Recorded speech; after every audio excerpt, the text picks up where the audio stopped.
When I wrote the original script, it was never for me to direct, so it was one of those things that I wrote, and I was going to turn the project over to somebody else, and I just put in as many ideas as I could, knowing that not that they couldn't possibly do them all. It would have been a $200 million movie even back then. There was tons of predators, there's tons of alien creatures, and Arnold Schwarzenegger was in it, and Jean-Claude Van Damme I think might have even been in it too as the Nemesis. It was just like everything in the kitchen sink thrown in.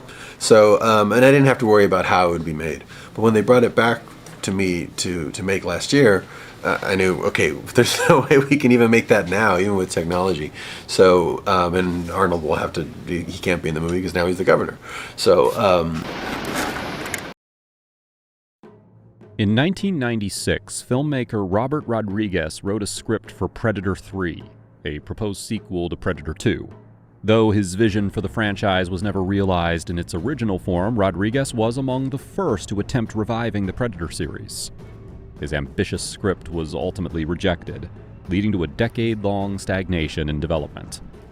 Rodriguez has explained in interviews that his script was titled Predators, a deliberate nod to James Cameron's Aliens, not just in the pluralization of the title, but by taking the idea that if Predator, like Ridley Scott's Alien, only contained one enemy threat, his script, like Cameron's sequel, should up the stakes, turn up the volume, and feature at least 50. Now, since his role was limited to writing rather than directing, he focused purely on creating an ambitious and large-scale narrative without worrying about budget constraints. He wanted a story that told of an epic, all-out war featuring lots of creatures.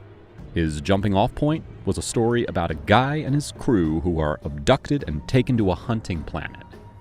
The studio then decided that they wanted to entice Arnold Schwarzenegger back in order to reprise his role from the original Predator.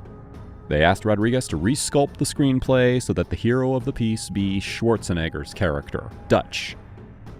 Once the rewrite was finished, he was sent to pitch his idea to Schwarzenegger, who had explicitly made it known that he disliked Predator 2 and wanted the action to return to the jungle. The new script was described as quote-unquote huge, featuring a sprawling, mythology-expanding story that would have significantly evolved the franchise.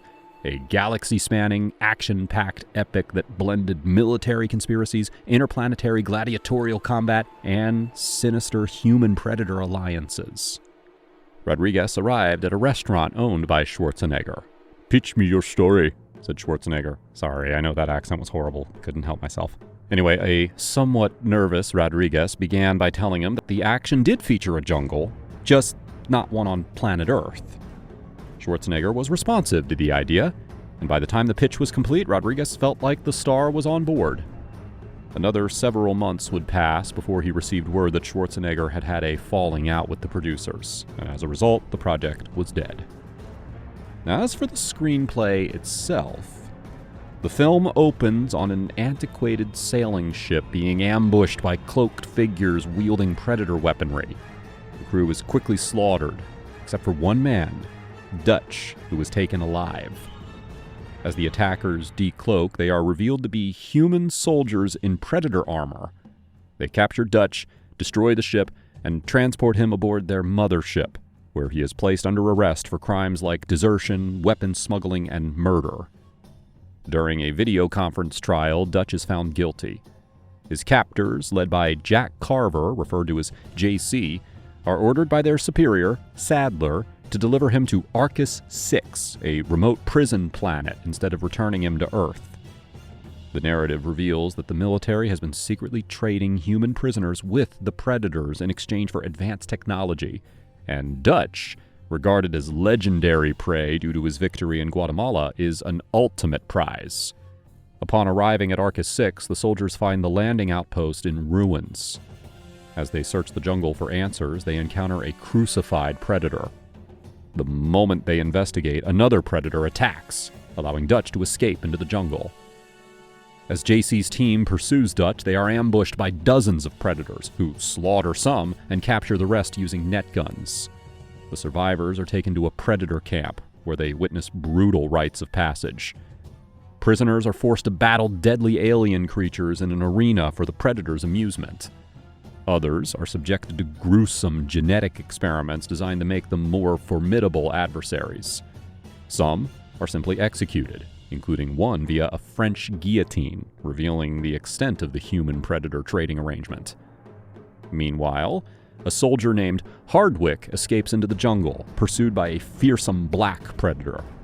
Dutch, now in hiding, rescues her and teaches her survival techniques, including how to evade predator vision using mud, echoing his tactics from the original film. As Dutch, Hardwick, and another escaped soldier infiltrate the predator camp to free their captured comrades, chaos erupts when they release the alien creatures meant for the hunts. Many of the remaining soldiers manage to escape. However, Hardwick is captured and forced to fight in the arena. After killing another soldier and defeating a predator in single combat, her quote-unquote reward is swift execution as 10 predators descend upon her. The remaining survivors reach the prison, where they uncover the horrifying secret. The military has been engaging in genetic experiments with the predators, creating human-alien hybrid slaves. Sadler reveals that Dutch is specifically sought out as a trophy due to his past victory. Dutch and JC manage to escape on predator hoverbikes, while Sadler is gunned down in the ensuing chaos. In a pivotal scene, Dutch returns to free the crucified predator, forging an alliance against their common enemies.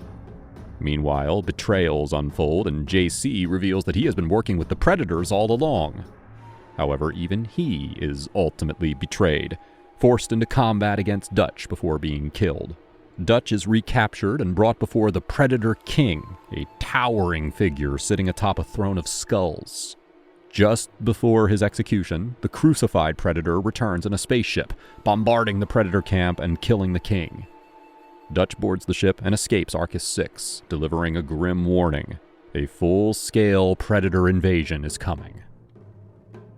Though his Predator 3 was never made, Rodriguez's ideas resurfaced when he produced 2010's Predators, which used an entirely new screenplay by Michael Finch and Alex Litvak. However, elements from his 1996 draft made their way into the final film. The concept of humans being abducted and used as prey on an alien world remained central. The crucified Predator, though different in execution, played a role in the final movie. The Black Predator inspired the Berserker Predator, the film's main antagonist, and the idea of non-human prey in the hunts was adapted into the River Ghost creature. But despite these similarities, Rodriguez's original version was far grander in scope. His draft featured over 50 predators, compared to just 4 in the final film Predators. It also included a larger variety of alien creatures and a deeper military conspiracy subplot, which was absent from the final movie. But one of the biggest differences was the omission of Dutch. While the early drafts of Predators planned for Arnold Schwarzenegger to return in a cameo, scheduling conflicts led to his character being removed entirely. In contrast, Rodriguez's 1996 script placed Dutch at the center of the story, making his absence a major departure. Ultimately, Rodriguez's Predator 3 remains one of the most ambitious unmade sequels in Hollywood. It introduced a predator hierarchy and painted Dutch as a legendary warrior among the alien hunters. Had it been made, it could have taken the series in a bold direction, emphasizing intergalactic conflict rather than isolated survival horror. Instead, it remains a fascinating what if. Thanks for watching.